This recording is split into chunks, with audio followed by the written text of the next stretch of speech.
సుదర్శనుడి రథం వేగంగా పరుగులు తీస్తుంది. కొంత దూరం వెళ్లేసరికి శత్రు సైన్యాలు అడ్డగించాయి. అర్ధవర్తులాకారంలో ఎదురు నిలిచాయి. శత్రుజిత్తు ముందుగా సోదరుడిపైకి బాణాలు వేశాడు. సుదర్శనుడు వాటిని మధ్యలోనే ముక్కలు చేశాడు. యుధాజిత్తు విజృంభించాడు. ధనస్సు నుంచి పుంఖానుపుంఖంగా బాణాలు కురిపిస్తున్నాడు. సుదర్శనుడు తగిన రీతిలో సమబుజ్జిగా సమాధానం చెప్తున్నాడు. అంతలోకి కాశీ నరేశ్వరుడు వచ్చి చేరుకున్నాడు. యుద్ధానికి దిగబోయాడు. సుదర్శనుడు వారించాడు. ప్రధానంగా యుద్ధం శత్రుజిత్తు ఉధాజిత్తులకు సుదర్శనుడికి జరుగుతోంది. మిగతా వారంతా ప్రేక్షక పాత్ర వహించారు. సంగ్రామం తీవ్రస్థాయికి చేరుకుంది. దారుణంగా జరుగుతుంది. హఠాత్తుగా దేవి ప్రత్యక్షమైంది. అల్లంత ఎత్తున ఆకాశంలో అందరికీ కనిపించింది. సింహవాహన సమారూఢ, వరాభూషణ భూషిత, నానా దివ్యాయుధధర, దివ్యాంబర పరిధాన, మందార సుమమాలికా విరాజమాన. రాజులంతా ఆశ్చర్యచకితులయ్యారు. సైనికులు నిశ్చేష్టులయ్యారు. ఎవరు ఈ సింహవాహన? కన్నది కాదు, విన్నది కాదు, ఏమిటి వింత అనుకున్నారు. శశికళ సుదర్శనులు మనోరమదేవికి భక్తి ప్రపత్తులతో నమస్కరించారు. జగన్మాత అనుగ్రహించి ప్రత్యక్షమైంది. చూడమని సుబాహుడితో నమస్కరింపజేశారు. మహారాజా, నేను నిర్భయుణ్ణి, ఇప్పుడు ఇంకా నిర్భయుణ్ణి. జగదంబిక దివ్య దర్శనం లభించింది అంటూ సుదర్శనుడు మరొక్కసారి ఆదిపరాశక్తికి శిరస్సు వంచి నమస్కరించాడు. కామరాజ మహాబీజాక్షరాన్ని జపించాడు. అమ్మవారి సింహం ఒక్కసారి గర్జించింది. శత్రు సైన్యంలో ఏనుగులు, గుర్రాలు కకావికలై పరుగులు తీశాయి. ఒక్కసారిగా జంఝూ మారుతం వీచి సైనికుల కళ్ళల్లో దుమ్ము కొట్టింది. సుదర్శనుడు సేనాపతిని పిలిచి చెప్పాడు, జగన్మాత మనకు రక్షగా నిలిచింది. ఈ శత్రురాజులు అలా బొమ్మల్లా నిలబడి చూస్తూనే ఉంటారు. ఇదే మార్గాన నిర్భయంగా మన ప్రయాణం సాగించండి. నిరాటంకంగా గమ్యం చేరుకుందామన్నాడు. యథావిధిగా రథాలు కదిలాయి. యుధాజిత్తు అక్కసుతో మండిపడ్డాడు. తోటి రాజులను ఉసికొల్పాడు. ఏమిటిలా బొమ్మల్లా నిలబడి ఏదో వింత చూస్తున్నారు? చంపండి, నరకండి, సుదర్శనుని నరికి పోగులు పెట్టండి. ఇంతమంది బలాఢ్యులను అవమానించి ఒక బలహీనుడు కన్యను తీసుకుపోతుంటే చూస్తూ ఊరుకుంటారేమిటి? సింహం మీద కూర్చున్నంత మాత్రాన ఒక ఆడదానికి భయపడుతున్నారా? ఏమిటి పిరికితనం? ధైర్య సాహసాలే మన ఊపిరి. లేవండి, విజృంభించండి, ఉపేక్షించకండి. వీణ్ణి చంపి కన్యను అపహరించాలి. సింహానికి దక్కవలసింది నక్కకు దక్కటానికి చిక్కటానికి వీల్లేదు. ఇలా హెచ్చరిస్తూనే యుధాజిత్తు సుదర్శనుడిపై శరవృష్టి కురిపించాడు. సుదర్శనుడు తన ధనుర్విద్యా వైభవాన్ని ప్రదర్శిస్తూ అంతకు రెండింతలుగా బాణాలను ప్రయోగించాడు. ధనస్సు నిరంతరం మండలాకారంలో కనిపిస్తోంది. బాణాలను ఎక్కుపెట్టి వీడుస్తున్న కుడి చెయ్యి నిరంతరం కుడి చెవి దగ్గరే కనిపిస్తోంది. అంబుల పొది నుంచి ఎప్పుడు బాణం తీస్తున్నాడో, ఎప్పుడు తొడుగుతున్నాడో, ఎప్పుడు లాగుతున్నాడో, ఎప్పుడు వదులుతున్నాడో ఇవి ఎవరికీ కనిపించటం లేదు. బాణాలు మాత్రం శరం పరంపరంగా వచ్చి పడుతున్నాయి. ఏదో ఒక కొత్త యంత్రంలో నుంచి వస్తున్నట్టుగా వచ్చి పడుతున్నాయి. జగదంబిక చిద్విలాసం తిలకిస్తోంది. ఉన్నట్టుండి కేవలం 2 బాణాలు విడిచిపెట్టింది. శత్రుజిత్తు, యుధాజిత్తులు మరణించారు. రథాల నుంచి నేలకు ఒరిగిపోయారు. మహారాజులంతా ఆశ్చర్యపోయి చూస్తున్నారు. సైనికులైతే ఆయుధాలు చేజార్చి ఎక్కడ వాళ్ళు అక్కడే బిగిసిపోయారు. సుబాహుడు చాలా సంతోషించాడు. హే దుర్గతి నాశిని దుర్గే అంటూ చేతులు జోడించాడు. జగన్మాతను స్తుతించాడు. నమో దేవ్యై జగద్ధాత్రై శివాయై సతతం నమః. దుర్గాయై భగవత్యై తే కామదాయై నమో నమః. నమః శివాయై శాంతైతే విద్యాయై మోక్షదే నమః. విశ్వవ్యాప్యై జగన్మాతః జగద్ధాత్రై నమః శివే. అమ్మా, నీవు నిర్గుణవు, నేను సగుణుడను. బుద్ధితో ఎంత ఆలోచించినా నిన్ను తెలుసుకోలేను. భక్తుల ఆర్తిని తొలగించే పరాశక్తివు నువ్వు. నీ ప్రభావం ఇంత స్పష్టంగా ప్రకటితమవుతుంటే ఏమని స్తుతించను, ఎలా స్తుతించను? వాగ్దేవతవు నువ్వు, సర్వత్రా నువ్వే. బుద్ధి, విద్య, మతి, గతి అన్నీ అందరికీ నువ్వే. ఆత్మరూపవు, సర్వమనో నియంత్రివి. నిన్ను స్తుతించటమైనా నీ అనుగ్రహం లేకుండా సాధ్యం కాదు.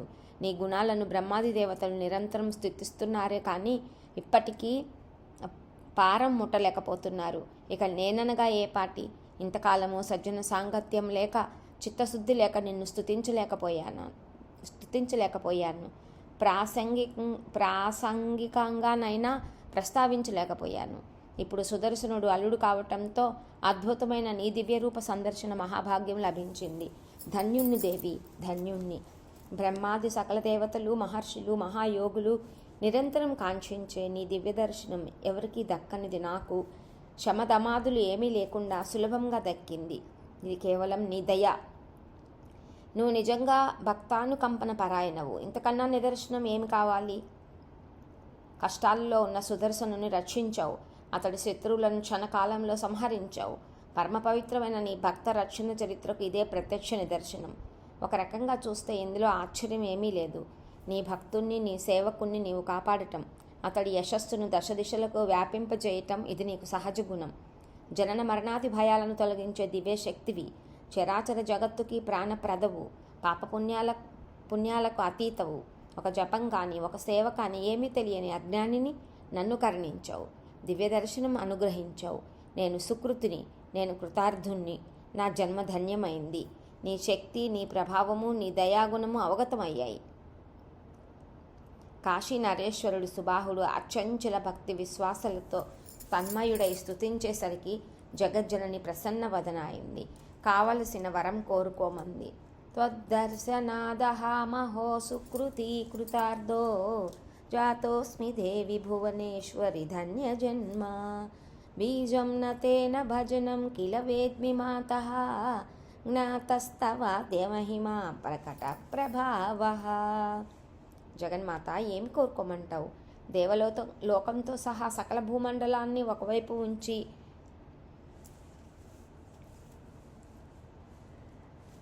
జగన్మాత ఏమి కోరుకోమంటావు? దేవలోకంతో సహా సకల భూమండలాన్ని ఒకవైపు ఉంచి నీ దివ్య దర్శనం మరొక వైపు ఉంచితే అవి రెండు సమానం కావు.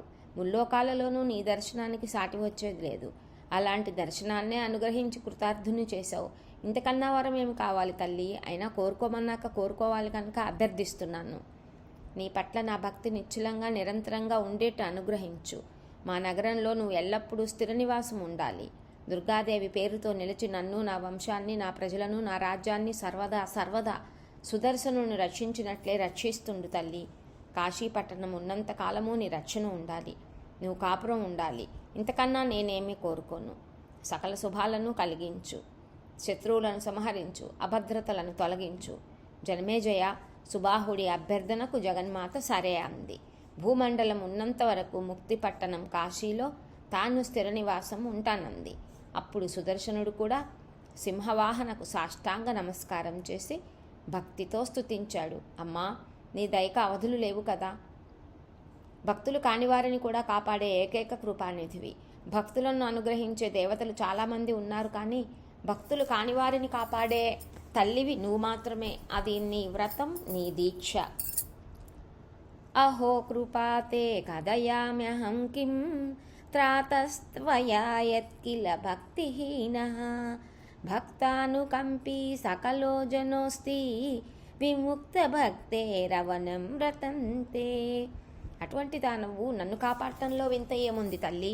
సకల ప్రపంచాన్ని సృష్టిస్తున్నావు, పోషిస్తున్నావు. ప్రళయకాలంలో నువ్వే మళ్ళీ ఉపసంహరిస్తున్నావు. జగన్మాత, ఇప్పుడు నేను నీకు ఏం చెయ్యాలో చెప్పు. ఎక్కడికి వెళ్ళమంటావు? నీ ఆజ్ఞ ఎలా ఉంటే అలా చేస్తాను.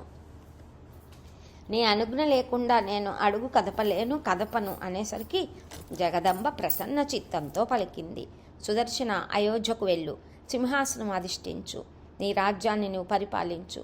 నా అర్చన, స్మరణ, పూజనలు మర్చిపోకు. నీకు, నీ ప్రజలకు సకల శుభాలు కలిగిస్తాను. రక్షణగా నిలుస్తాను.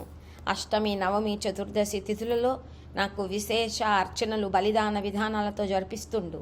నీ నగరంలో ప్రజలంతా ముప్పొద్దులా నన్ను అర్చించాలి. శరత్కాలంలో నవరాత్ర దీక్షతో మహాపూజలు జరగాలి.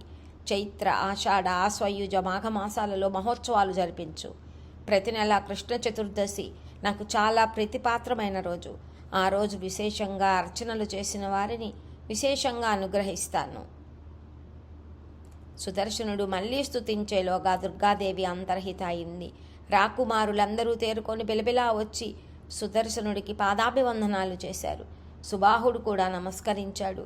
దేవతల మొక్కులు అందుకుంటున్న దేవేంద్రుడిలా భాషించాడు ఆ క్షణాన సుదర్శనుడు. అయోధ్యాధిపతి, నీకు మేమంతా ఈరోజు నుంచి సామంతులం, సేవకులం. నువ్వు మాకు ప్రభువువి, శాసకుడివి. మమ్మల్ని పాలించు. నీ అనుగ్రహం వల్ల విశ్వేశ్వరి దర్శనం లభించింది మాకు. ఆదిశక్తి, చతుర్వర్గ ఫలప్రద. నీతో పాటు మేము ధన్యులమయ్యాం. నీకోసం జగన్మాత అవతరించిందంటే ఈ భూలోకంలో నీ అంతటి పుణ్యాత్ముడు లేడు, ధన్యాత్ముడు లేడు. మాయా మోహితులమై మేము తెలుసుకోలేకపోయాం. నీవు చెప్తూనే ఉన్నావు, ఆదిశక్తి ఆజ్ఞ మేరకు స్వయంవరం చూసి వెళ్ళటానికి వచ్చాను అని.